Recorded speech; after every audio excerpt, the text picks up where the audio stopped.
جس دل پر اللہ کی رحمت ہوتی ہے اس کے اندر نرمی ہوتی ہے، اور جس دل پر اللہ کی لعنت ہو جاتی ہے پہلی نشانی اس کی یہ ہے کہ اس کا دل سخت ہو جاتا ہے۔ اللہ اکبر۔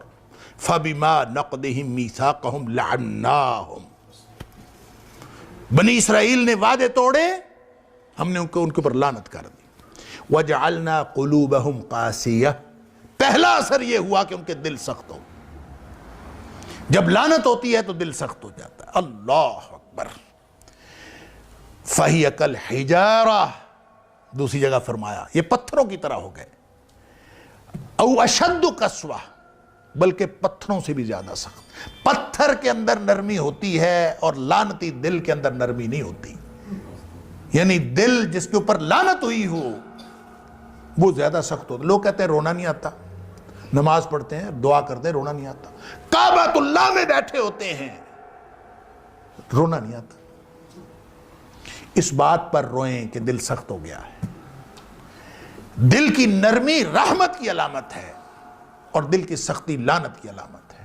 اب یہ آپ بڑے بڑے وعدے توڑیں تو بھی دل سخت ہوتا ہے، آپ چھوٹی چھوٹی نافرمانیاں کریں تو بھی دل سخت ہوتا ہے۔ نبی اکرم صلی اللہ علیہ وسلم نے فرمایا، مثال کے طور پر ترمذی شریف کی حدیث ہے، نبی اکرم صلی اللہ علیہ وسلم نے فرمایا یہ جو گپ شپ میں بیٹھے رہتے ہیں نا، اللہ گپیں بیٹھے ہیں، ہانک رہے ہیں، گپیں گفتگو چل رہی ہے، چاہے بڑے بابے بیٹھے ہیں چاہے چھوٹے چاہے نوجوان جو بھی، فرمایا لا تکثر الکلام بغیر ذکر اللہ، لوگو ایسی گفتگو، ایسی گپ شپ، لمبی لمبی گفتگو وہ نہ کیا کرو بغیر ذکر اللہ جس میں اللہ کا ذکر نہ ہو، ایسا نہ کیا کرو۔ کیوں؟ اس لیے نہ کیا کرو کہ ان کثرت الکلام بغیر ذکر اللہ قسوۃ للقلب، وہ جو گفتگو اس طرح کی ہوتی ہے جس میں اللہ کا ذکر نہیں ہے، وہ گپ شپ ہو، وہ دنیا کی باتیں ہوں، وہ کاروبار کی باتیں ہوں، وہ جو مرضی، جس میں اللہ کا ذکر نہیں، وہ گھر کے معاملے ہیں جو بھی چلتے رہتے ہیں، اللہ کی یاد کے بغیر جو کثرت کلام ہوتا ہے، فرمایا وہ دل کی سختی کا باعث بنتا ہے۔ وَإِنَّ أَبْعَدَ اللَّهِ القلب القاسی، اور اللہ کی لعنت اس شخص پر ہوتی ہے جو اللہ سے سب سے زیادہ دور ہوتا ہے، وہ سخت دل والا ہوتا ہے۔ اس کا مطلب یہ ہے کہ ہم جو چھوٹی چھوٹی گپ شپ کر رہے ہوتے ہیں، ہماری تو زندگی اس طرح سے گزر رہی ہے۔ ذکر تو ہوتا ہے تھوڑا بہت نماز کے وقت، وہ بھی جس کو اللہ توفیق دیتا ہے، بس اس کے بعد سمجھتے ہیں کہ اب تو ضرورت ہی نہیں، اگلی نماز آئے گی دیکھا جائے گا، درمیان میں کوئی اللہ کی یاد نہیں، کوئی اللہ کا ذکر نہیں، لطیفے چل رہے ہیں، گپ شپ چل رہی ہے، گھر بات معاملات، اس سے دل کی سختی بڑھ رہی ہے۔ اللہ ان کثرت الکلام بغیر ذکر اللہ قسوۃ للقلب، یہ دل کی سختی ہے، اور جس کا دل سخت ہو گیا وہ ابعد الناس من اللہ، وہ اللہ سے سب سے زیادہ دور لوگوں میں سے وہ ہوتا ہے۔ اور ابعد کا مطلب ہوتا ہے رحمت سے دوری، اور جو رحمت سے دوری ہوتی ہے وہ لعنت ہوتی ہے۔ تو سب سے زیادہ دور اللہ کی رحمت سے وہ کون ہوتا ہے؟ القلب القاسی، سخت دل والا ہوتا ہے۔ اب میں اور آپ، ہم کا سب جو زندگی گزار رہے ہیں، اس میں لمحہ لمحہ ہم دل کی سختی کا انتظام کر رہے ہیں، ہر چیز دل پر اثر کر رہی ہے، لیکن سب سے زیادہ جو چیز دل پر اثر کرتی ہے نا، جو دل کو سخت بناتی ہے، وہ آنکھ اور زبان کا عمل۔ انسان کسی چیز کو دیکھے، نبی کریم صلی اللہ علیہ وسلم فرمایا یہ جو نظر ہے نا، سہم من سہام الشیطان، یہ شیطان کے تیروں میں سے ایک تیر ہے۔ نگاہ کسی چیز پر پڑتی ہے، متاثر بیچارہ دل ہوتا ہے۔ آپ عمل کر کے دیکھ لیں، آپ تجربہ کر کے دیکھ لیں، جس شخص کی بد نظری ہوئی ہو، وہ چاہے ظاہری طور پر بد نظری ہوئی ہو، چاہے آپ نے اس کو کسی تصویر کو دیکھا ہو، چاہے آپ نے کسی گلی محلے میں بدنظری کی ہو، کسی بھی طرح کی بدنظری، بدنگاہی، اگر آنکھ نے ایسا کچھ دیکھا ہے جو حرام ہے اس کے اوپر دیکھنا، اس کے بعد آپ نماز پڑھیں، ہو ہی نہیں سکتا کہ نماز کے اندر خشوع و خضوع متاثر نہ ہو۔ دیکھا کہیں اور، نماز کہیں اور پڑھ رہے ہیں، دل متاثر ہو چکا ہوتا ہے۔ یہ ہو نہیں سکتا کہ انسان آ کے اس کے بعد عبادت کرے، اس کی عبادت میں خشوع و خضوع کا وہ لیول اور وہ سطح قائم رہے جو اس سے پہلے تھی۔ کیوں؟ اس لیے کہ جب آپ نے بد نگاہی کی، نگاہ پڑی، وہ شیطان کے تیروں میں سے تیر ہے، اس کا پہلا وار جو ہے اپنے دل پر چلتا ہے، بس حالات خراب ہو جاتے ہیں۔ جب حالات خراب ہوتے ہیں، اچھا جی پھسلن ہے، اللہ معاف کرے، آپ اگر پھسلتے چلے جائیں، جس دن آپ کو دل کی سختی محسوس ہونا بند ہو جائے، دل کی سختی ہو، دل آلودہ ہو رہا ہو، اور اس کا احساس بھی ختم ہو جائے کہ میرا دل آلودہ ہو رہا ہے، اگر تو نقطہ لگا، سیاہ نقطہ، احساس ہو گیا، آپ نے اس کے بعد نیکی کی، اللہ سے توبہ کی، نقطے مٹ گئے، صاف ہو گئے۔ اگر یہ احساس بھی ختم ہو گیا نا کہ کوئی مسئلہ ہو رہا ہے، کوئی بات نہیں، خیر ہے، بس جس دن آپ نے اس بات کی پرواہ کرنی چھوڑ دی، سمجھ لیجئے کہ اس کے بعد آپ ایک ایسی کھائی کی طرف پھسلتے چلے گئے۔ نبی اکرم صلی اللہ علیہ وسلم فرمایا،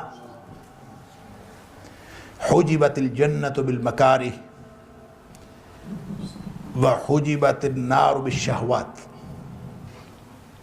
یہ جو دل کو اچھی لگتی ہیں نا چیزیں، انسان کا دل کشش کرتا ہے، یہ پھسلن ہے جہنم کی طرف، جہنم کے گرد ان کی باڑ ہے۔ حجبت النار بالشہوات، مزے مزے کی چیزیں، مزے کرو، جو مزاج یار میں آئے جو مرضی کرو، یہاں بیٹھے بھی زندگی ہے بابر بعیش کوش کہ عالم دوبارہ نیست، جو مرضی کر لو، یہ ساری چیزیں آپ کو پھسل کے ایک ایسی پھسلن میں ڈال دی ہیں، ایسی سلائیڈ میں ڈال دی ہیں، آپ اس کے بعد جہنم سے بچ نہیں سکتے، یہ آپ کو پھسلا کے جہنم میں ڈال دے۔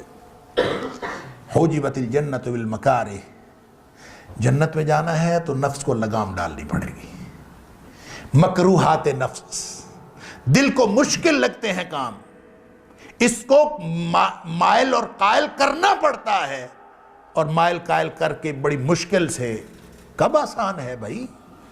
اپنے دل کے خلاف اٹھ کے آپ سردیوں میں اٹھ کے نماز پڑھنا، روزے رکھنا، خدمت خلق کرنا، اپنی جیب میں سے پیسے خرچ کرنا، علی ھذا القیاس جتنے بھی حقوق اللہ اور حقوق العباد کی چیزیں ہیں، بڑی مشکل دل کو قائل کرنا پڑتا ہے۔ حجبت الجنت بالمکارہ، جب یہ مکروہات نفس ہیں، دل کو مجبور کر کے، محنت کر کے اس کو مائل اور قائل کرنا پڑتا ہے، مگر نہ یہ تو اس کے اندر تو ٹینڈنسی یہ ہے، ان النفس لامارۃ بالسوء، یہ ہمیشہ آپ کو برائی کی طرف لے کے جائے، یہ دشمن ہے انسان کا اندر بیٹھا۔ الا ما رحم ربی، جب اس پر رحمت ہو جاتی ہے تو پھر یہ گناہ کی طرف نہیں لے کے جاتا، پھر یہ انسان کو نیکی کی طرف لے کے جاتا۔ اللہ ہمارے دلوں پر رحمت کر دے۔ قد افلح من زکاہا، جو اس کو پاک صاف رکھے، اس سے اس کے سارے اعمال ٹھیک ہوں گے، اعمال ٹھیک ہوں گے تو انشاءاللہ امتحان میں کامیابی حاصل ہوگی۔ اور اگر اسی کو پاک صاف نہ رکھ سکا، یہی آلودہ ہو گیا، زنگ لگ گیا، تو پیچھے کیا رہ گیا؟ اللہ اکبر۔ قد خواب من دساہا، میں عرض کر رہا تھا یہ جو دساہا ہے نا، اس کا ایک معنی تو آلودہ کرنا ہے، اس کا ایک معنی ہے دبا دینا۔ یہ بھی آپ کبھی اس کی تفسیر جو ہے وہ پڑھیے گا۔ دبا دینے کا مطلب پتہ کیا ہوتا ہے؟ دبا دینے کا مطلب یہ ہوتا ہے کہ دل جس بات کو بھی کرے، آپ نے اس کی بات نہیں ماننی، آپ نے اس کی ہر خواہش کو دبا دینا۔ قرآن کہتا ہے کہ اس کو دبا دینے والا بھی نامراد ہے۔ آخر اللہ نے دل بنایا ہے، آخر اللہ نے جسم بنایا ہے، وَإِنَّ لِجَسَدِكَ عَلَيْكَ حَقًّا، حق ہے اس کا۔ لہذا اگر بھوک لگی ہے، دل چاہ رہا ہے کہ میں نے کھانا کھانا ہے، آپ کہیں کہ تجھے کھانا نہیں دینا، یہ دساہا ہے۔ اگر آپ کو شہوت کی اشتہا ہے، آپ جوان ہیں، جن سے مخالف کی ضرورت ہے، آپ کہیں کہ نہیں شادی کرنی، دساہا ہے، قد خواب من دساہا۔ اسلام نے ایسی کوئی تعلیم نہیں دی کہ آپ اپنی جائز خواہشات کو بھی دبا دیں، نہیں، اسلام نے اس کے لیے چینل دیا ہے، حرام کو چھوڑیں، حلال استعمال کریں۔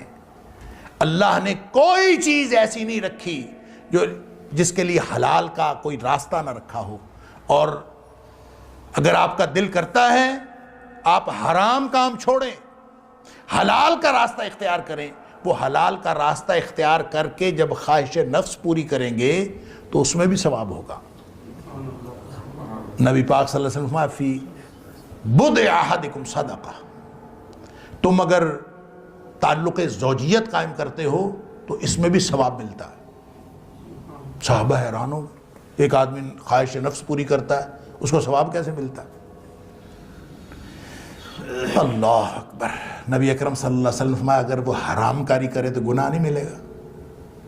ملے گا۔ جب گناہ ملے گا حرام کاری کرنے سے تو حلال کاری کرنے سے ثواب کیوں نہیں ملے گا؟ لہذا مومن کا جو کھانا پینا سونا جاگنا سب ثواب ہے۔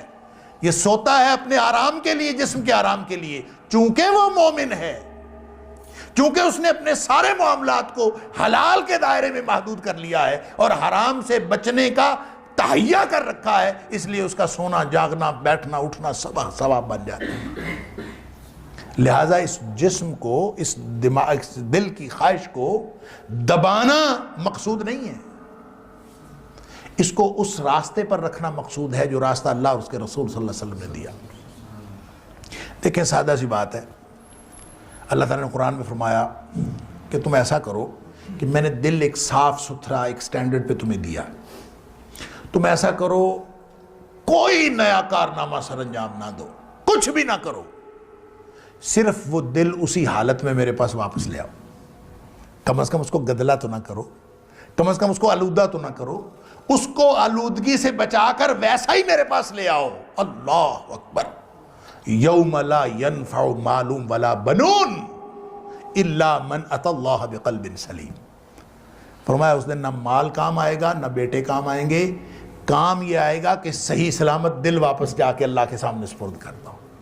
الا من اتى اللہ بقلب سلیم، جو صحیح سالم دل لے کے آ گیا، جیسا اللہ نے سٹینڈرڈ پہ دل دیا تھا اس نے اس کو آلودہ نہیں ہونے دیا۔ قد خواب من دساہا ہے نا، جو اس کو آلودہ کرے گا وہ نامراد ہوگا، اس نے آلودہ نہیں کیا بلکہ اس نے یہ کیا قد افلح من زکاہا، اس کا تزکیہ کرتا رہا، اور تزکیہ کا کوئی طریقہ اور نہیں ہے۔ تزکیہ کا طریقہ کس نے بتایا؟ یہ آپ بیٹھ جائیں اور خاص قسم کے چلے کاٹنے شروع کر دیں تزکیہ نفس کے لیے۔ وہ ہمارے علاقے میں ایک بزرگ تھے، اس کے بارے میں بتایا جاتا تھا کہ وہ سیب سامنے رکھ لیتے تھے، یہاں لٹکا ہوتا تھا سیب، اور بس وہ اس کو دیکھتے رہتے تھے۔ کسی نے پوچھا حضرت یہ کیوں کیا؟ کہتا ہے یہ دل کرتا ہے اس کو کھانے کو، تو میں اس کو دکھاتا ہوں اور کھانے نہیں دیتا تاکہ اس کا تزکیہ ہو۔ حد ہو گئی ہے۔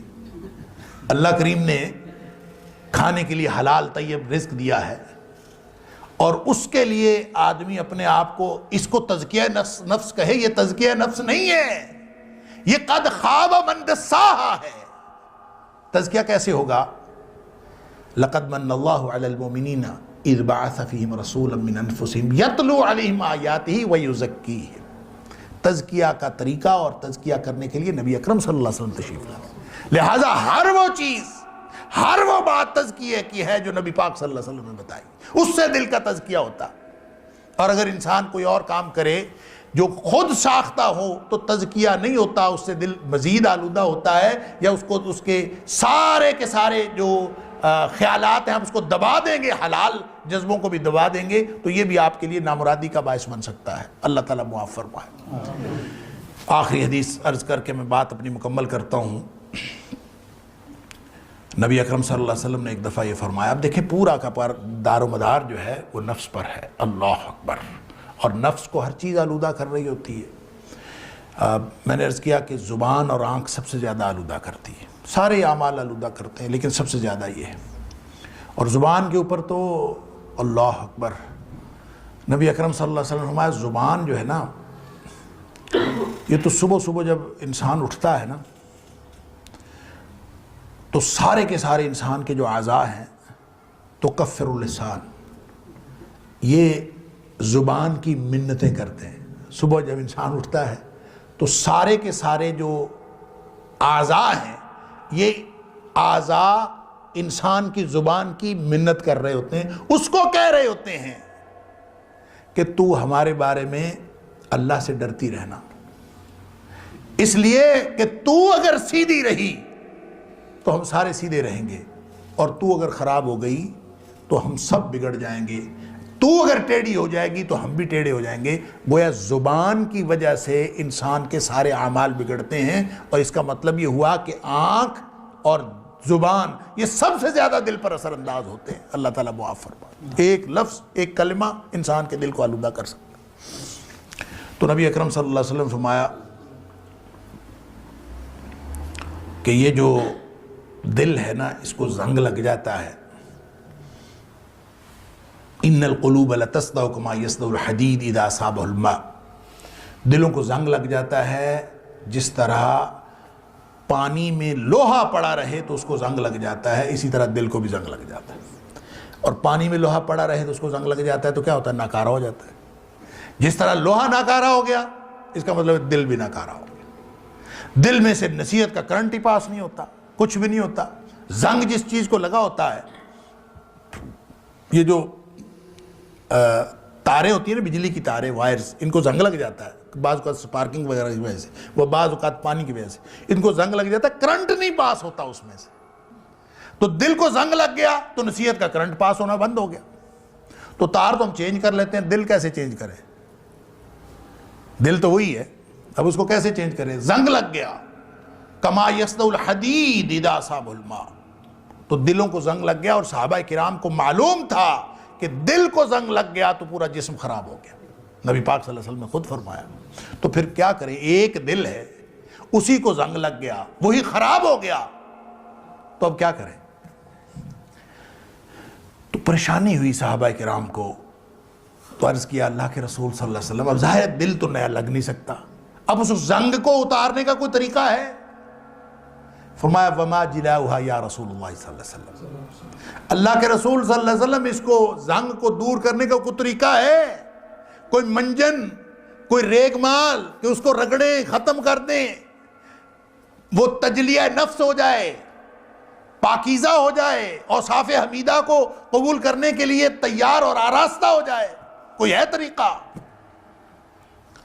نبی اکرم صلی اللہ علیہ وسلم فرمایا ہاں ہے. اللہ کثرت ذکر الموت و تلاوت القرآن. فرمایا کہ اپنی موت کو زیادہ زیادہ یاد کیا کرو، اور دوسرا قرآن پاک کی تلاوت زیادہ کیا کرو. یہ دو باتیں اگر کی جائیں تو دلوں کا زنگ اترتا ہے.